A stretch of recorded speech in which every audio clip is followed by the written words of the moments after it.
نحمده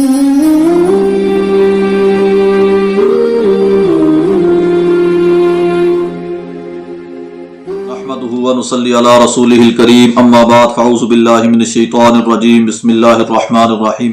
محترم ناظرین و سامعین، آپ کو ہمارے چینل ابن سفیان میڈیا پر خوش آمدید۔ آج ہم گفتگو کریں گے اسلام کے چند بنیادی عقائد کی جن کو ماننا ہر مسلمان کے لیے ضروری ہے۔ اگر ان عقیدے میں سے کسی ایک عقیدے کا بھی انکار کر دیا جائے تو آدمی مسلمان نہیں رہتا۔ وہ عقائد جن کو اسلام کے بنیادی عقائد کہا جاتا ہے وہ 6 عقائد ہیں، 6 چیزیں ہیں جن کے اوپر ایمان رکھنا ایک مسلمان کے لیے ضروری ہے۔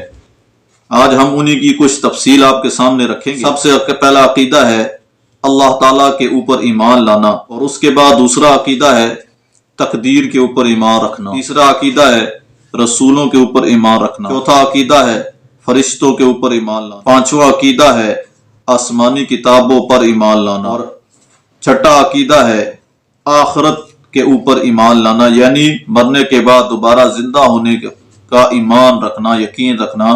یہ جو ہے یہ چھٹا عقیدہ ہے۔ تو سب سے جو پہلا عقیدہ ہے وہ ہے اللہ تعالیٰ کی ذات و صفات کے اوپر ایمان لانا۔ ہم آج اس کے حوالے سے کچھ بات کرتے ہیں کہ اللہ تعالیٰ کے اوپر ہم کیسے ایمان لائیں گے، اللہ تعالیٰ کی ذات و صفات کو کیسے مانیں گے۔ محترم سامعین، یہ کرۂ ارض میں جتنی بھی چیزیں ہیں، جتنی بھی مخلوقات ہیں، جتنے بھی نباتات ہیں، جو بھی چیز ہے، چاہے وہ روح والی ہے چاہے وہ بغیر روح کے ہے، وہ ساری کی ساری چیزیں اللہ تعالیٰ کے حکم سے پیدا ہوئی ہیں۔ سب سے پہلا عقیدہ ہم نے یہ رکھنا ہے کہ دنیا میں کوئی بھی چیز وہ خود بخود پیدا نہیں ہو گئی، بلکہ ہر چیز جو ہے وہ اللہ تعالیٰ کے حکم اور ارادے سے پیدا ہوئی ہے، اللہ تعالیٰ کے حکم سے وجود میں آئی ہے، اللہ تعالیٰ کے ارادے سے وہ دنیا میں موجود ہے۔ اور اس کے ساتھ ساتھ دوسرا عقیدہ جو ہم نے رکھنا ہے وہ یہ ہے کہ اللہ تعالیٰ کی ذات ہمیشہ سے ہے اور ہمیشہ رہے گی۔ اللہ تعالیٰ کی ذات کو نہ موت آئے گی، نہ نیند آتی ہے، نہ اونگ آتی ہے، نہ اللہ کی ذات تھکتی ہے۔ اسی طریقے سے ہمیں یہ عقیدہ رکھنا ہے کہ اللہ تعالیٰ کی ذات اپنی تمام صفات کے اندر یکتا ہیں، اکیلے ہیں۔ اللہ تعالیٰ کی صفات کے اندر، اللہ کی ذات کے اندر دنیا کا کوئی شخص، کوئی بھی مخلوق وہ شامل نہیں ہے، وہ اللہ تعالیٰ اپنی ذات کے اندر اپنی صفات میں اکیلے ہیں۔ اسی طریقے سے ہم نے یہ عقیدہ رکھنا ہے کہ اس کائنات کی کوئی بھی چیز اللہ تعالیٰ کی قدرت سے باہر نہیں ہے۔ جتنی بھی چیزیں اس کائنات میں موجود ہیں، ریت کے ایک ذرے سے لے کر صحراؤں تک، پہاڑوں تک، پانی کے قطرے سے لے کر سمندروں تک، دریاؤں تک، جتنی بھی چیزیں ہیں، انسان کی جتنی نسلیں ہیں اور اس کے علاوہ جتنی مخلوقات ہیں، کوئی بھی چیز اللہ کے قبضہ قدرت سے باہر نہیں ہے۔ اللہ جس وقت چاہے کسی کو موت دے دے، جس وقت چاہے کسی کو پیدا کر دے۔ اللہ تعالیٰ کے قبضہ قدرت میں ساری چیزیں ہیں۔ اللہ کے اوپر ایمان رکھنے کا یہ بھی مطلب ہے۔ اور اس کے ساتھ ہم نے یہ بھی عقیدہ رکھنا ہے کہ اس کائنات کا حقیقی جو بادشاہ ہے وہ اللہ تعالیٰ ہے۔ حقیقی بادشاہت، حقیقی مالکیت کا جو اس کائنات کا مالک ہے وہ اللہ تعالیٰ ہے۔ اور اس کے بعد اپنے اقتدار میں اللہ تعالیٰ کسی کے محتاج نہیں ہے کہ وہ اپنا اقتدار چلانے میں کسی کے محتاج ہوں جس طرح آج کے لوگ محتاج ہیں۔ اللہ تعالیٰ اپنا اقتدار چلانے میں دنیا کی کسی مخلوق کے محتاج نہیں ہے۔ وہ جو چاہتے ہیں کرتے ہیں، ان سے دنیا کا کوئی بھی شخص، کوئی مخلوق باز پرس نہیں کر سکتی۔ اور اسی طریقے سے اللہ تعالیٰ کے اوپر اس طرح ایمان رکھنا ہے کہ قوت کا اصل منبع، ساری کی ساری قوت، ساری طاقت، سارا کا سارا اختیار وہ اللہ تعالیٰ کی ذات کے پاس ہے۔ جتنی قوتیں اس وقت دنیا میں موجود ہیں وہ بھی اللہ تعالیٰ کی ہے، اور جو آئندہ ظاہر ہوں گی وہ بھی اللہ تعالیٰ کے اختیار میں ہیں۔ دنیا کی بڑی سی بڑی چیزیں، بڑے سے بڑے سیارے، بڑے سے بڑے ستارے، سورج، چاند، یہ ساری کی ساری اللہ کے اختیار میں ہیں۔ اللہ کے قوت کے قبضے کے اندر ہیں۔ اور اسی طریقے سے ہم نے اللہ پر ایمان کیسے رکھنا ہے؟ ہم نے یہ عقیدہ بھی رکھنا ہے کہ ہر جگہ پر اللہ تعالی حاضر و ناظر ہیں، ہر جگہ پر ہر وقت موجود ہیں، وہ ہر چیز کو دیکھ رہے ہیں۔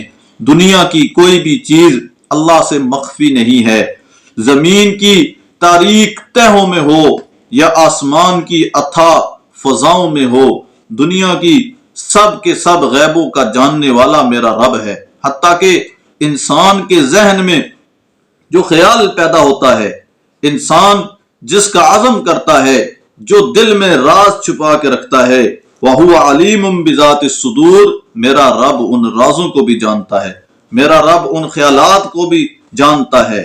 اور اسی طریقے سے یہ بھی عقیدہ ہم نے رکھنا ہے، اللہ تعالی موت کا مالک اللہ ہے، زندگی کا اختیار بھی اللہ کے پاس ہے، وہ جس کو چاہے زندگی بخش دے، جس کو چاہے موت دے دے، اور جس کو وہ زندہ رکھنا چاہے دنیا کی ساری مخلوق مل جائے وہ اس کو موت نہیں دے سکتی، وہ جس کو مارنا چاہے دنیا کی ساری مخلوق مل جائے اس کو موت سے نہیں بچا سکتی۔ یہ عقیدہ رکھنا یہ ایمان والوں کے لیے ضروری ہے۔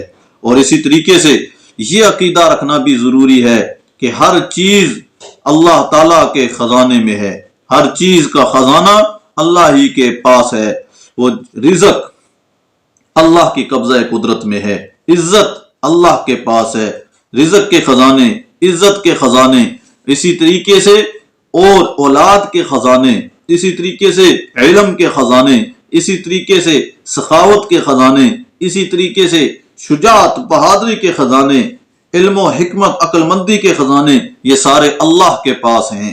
اللہ جس کو چاہے یہ عطا کر دے اور جسے چاہے اللہ تعالیٰ ان سے محروم کر دے، جسے چاہے اللہ اولاد دے دے، بیٹے بھی دے دیں بیٹیاں بھی دے دیں، دونوں دے دیں، اور جسے چاہے اللہ صرف بیٹے دے، جسے چاہے اللہ صرف بیٹیاں دے، جسے چاہے اللہ دونوں سے محروم رکھے، ہر چیز کا خزانہ یہ اللہ کے پاس ہے۔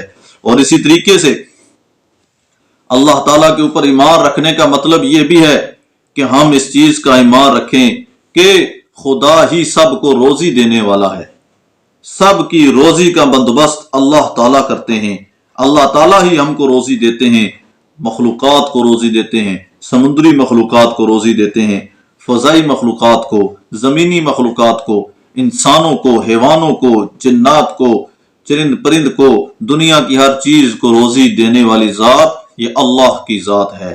اور اسی طریقے سے اللہ تعالیٰ کے حوالے سے یہ عقیدہ بھی رکھنا ضروری ہے کہ اللہ تعالیٰ عادل ہیں، اللہ تعالیٰ منصف ہیں، اللہ تعالیٰ حکیم و علیم ہیں، اللہ تعالیٰ کا فیصلہ بالکل ٹھیک ہوتا ہے، اللہ تعالیٰ کسی مستحق کو اس کے اجر سے محروم نہیں فرماتے، اللہ تعالیٰ کسی کے ساتھ ظلم نہیں کرتے، اللہ کا انصاف، اس کے انصاف سے یہ بہت بعید ہے کہ نیک اور بد یعنی اچھے اور برے دونوں یکساں ہو جائیں۔ آج یہ کہا جاتا ہے کہ اللہ تعالیٰ مالک ہے، تو اللہ تعالیٰ تو مالک ہے لیکن اللہ عادل بھی ہے، اللہ انصاف والا ہے۔ یہ نہیں کہ ایک آدمی صبح اٹھ کے نماز کے لیے جا رہا ہے سردیوں میں اور ایک آدمی بسترے میں لیٹا ہوا ہے، نیند کے خراٹے مزے لے رہا ہے، تو اب دونوں کا اللہ مالک ہے، دونوں برابر، ایسے نہیں ہے، اللہ عادل بھی ہے، اللہ اس کو اس کا صلہ دیں گے، اور جو لیٹا رہا وہ اللہ تعالیٰ اس کو اس کے مطابق اس کا حکم فرمائیں گے۔ تو اللہ عادل ہیں، نیک اور بد یکساں نہیں، ان کا اجر یکساں نہیں، ان کا فیصلہ یکساں نہیں، ان کی آخرت یکساں نہیں ہے۔ اور اسی طریقے سے یہ عقیدہ رکھنا بھی ضروری ہے کہ اللہ تعالیٰ اپنی مخلوق سے، اپنے بندوں سے بے پناہ محبت کرتے ہیں، اللہ تعالیٰ اپنے بندوں سے بے پناہ محبت کرتے ہیں، گناہوں کو معاف فرماتے ہیں، توبہ کرنے والوں کی توبہ کو قبول کرتے ہیں، وہ اپنے بندوں پر برابر رحم کرتے رہتے ہیں۔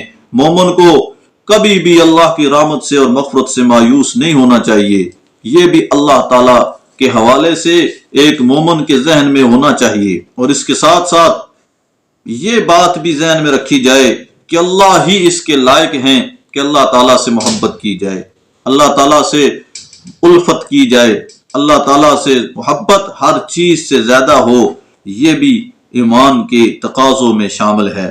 اور اسی طریقے سے اللہ تعالیٰ کا شکر ادا کرنا یہ بھی ہمارے ذمے ہے۔ اور شکر کیا ہے کہ وہ اللہ، عبادت کے لائق وہی اللہ ہے، دعا کے لائق وہی اللہ ہے، نظر و نیاز کے لائق وہی اللہ ہے۔ ہماری ہر قسم کی حاجات کا منبع وہاں سے پورا ہوگا، ہماری دعائیں وہاں سے قبول ہوں گی، ہماری ضروریات وہاں سے قبول ہوں گی۔ ہم اسی سے دعا مانگیں، ہم اسی کے سامنے گڑ گڑائیں، ہم اسی کے نام کا صدقہ، خیرات، زکوٰۃ، فطرانہ، ہم اسی کے نام کی قربانی، اسی کے نام کی نیاز دیں۔ یہ اللہ تعالیٰ کا شکر ہے۔ اور میرے محترم دوستو، اللہ تعالیٰ اس چیز کے لائق ہے کہ ہمارے دل میں اللہ کا خوف ہو، ہم اللہ تعالیٰ کا خوف رکھیں، عمل کرتے ہوئے، برائی کرتے ہوئے اللہ کا ڈر ہو۔ ہم اللہ تعالیٰ کے سوا کسی کا خوف دل میں نہ رکھیں۔ دنیا کی کوئی مخلوق اللہ کے حکم کے بغیر ہمارا ذرہ برابر بھی نقصان نہیں کر سکتی۔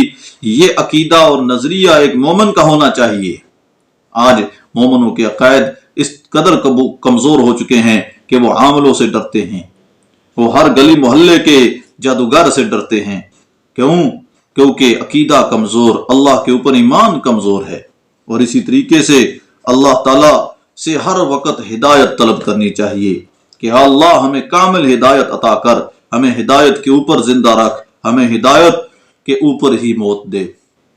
تو اللہ تعالیٰ کے حوالے سے یہ چند بنیادی عقائد ہیں جو ایک مسلمان کو اللہ کے حوالے سے نظریہ رکھنا ضروری ہے۔ اللہ تعالیٰ سے دعا ہے کہ اللہ تعالیٰ ہمیں اسلام کے ان بنیادی عقائد بالخصوص عقیدہ توحید کو صحیح من و عن ماننے کی توفیق عطا فرمائے۔ انشاءاللہ زندگی رہی تو باقی عقائد بھی وقتاً فوقتاً، قسط بہ قسط، ان کی بھی ہم تصریح آپ کے سامنے رکھیں گے۔ آپ سے گزارش ہے کہ آپ ہماری اسی طرح کی علمی، نظریاتی، عقائدی ویڈیو سماعت فرمانے کے لیے ہمارے چینل ابن سفیان میڈیا کو سبسکرائب کریں، اور اسی طریقے سے دیگر احباب کو بھی اس کی طرف متوجہ کریں تاکہ دین کا یہ علم سب تک پھیلتا رہے۔